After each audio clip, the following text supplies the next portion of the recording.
Leo tarehe 24 mwezi wa 6 ninatoa taarifa kwa umma kuhusu kupatikana na kukamatwa na kurejeshwa mkoani Arusha kwa mshtakiwa Amani Elifatio Mlai aliyekuwa mratibu wa TASAF wa halmashauri ya jiji la Arusha. Usisahau kubonyeza alama ya subscribe Kalamu TV Online. Mshtakiwa huyu alikamatwa mkoani Mtwara katika wilaya na Nyumbu, eneo linaloitwa Mangaka mnamo Jumapili ya tarehe 21 mwezi wa 6 mwaka 2026.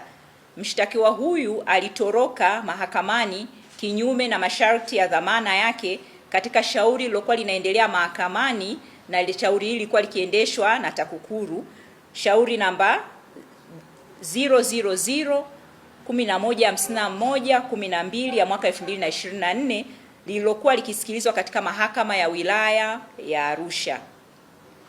Amani Elifatio Mlai alikuwa anakabiliwa na makosa 6 yakiwemo manne ya kutumia nyaraka kumdanganya mwajiri kinyume na kifungu cha 22 cha sheria ya kuzuia na kupambana na rushwa sura 329 marejeo ya mwaka 2022, ikisomwa pamoja na aya 21 jedwali la kwanza kifungu cha 57 kifungu kidogo cha kwanza, lakini pia kifungu cha 60 kifungu kidogo cha pili sheria hujumu uchumi na uhalifu wa kupangwa sura ya 200 marejeo ya mwaka 2022.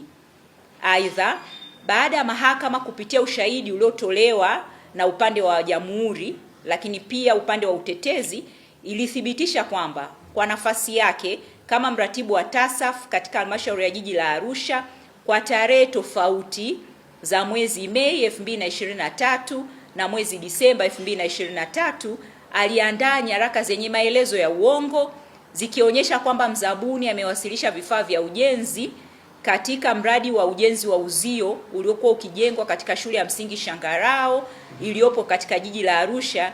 Vifaa hivyo vilikuwa na thamani ya milioni 64 na laki mbili.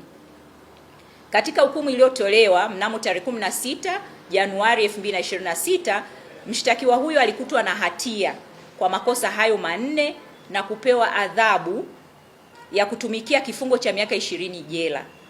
Hata hivyo, kwa kuwa mshtakiwa alitoroka mahakamani siku ya kutolewa hukumu hiyo, mahakama ilitoa hati ya kumkamata au arrest warrant na kuelekeza kwamba mshtakiwa ataanza kutekeleza adhabu hiyo mara tu baada ya kukamatwa.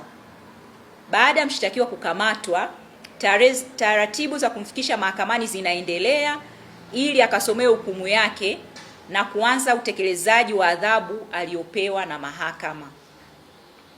TAKUKURU mkoa wa Arusha inatoa rai kwa wananchi kuendelea kushirikiana nayo katika kufichua wahalifu na kwamba hakuna mhalifu yoyote atakayekuwa salama popote atakapojificha, iwe ndani au nje ya nchi hii ya Tanzania. TAKUKURU itaendelea kuwafuatilia kuna kuhakikisha wanakamatwa ili wahakikishe kwamba wakabiliane na mkono wa sheria. Usisahau kubonyeza alama ya subscribe Kalamu TV Online.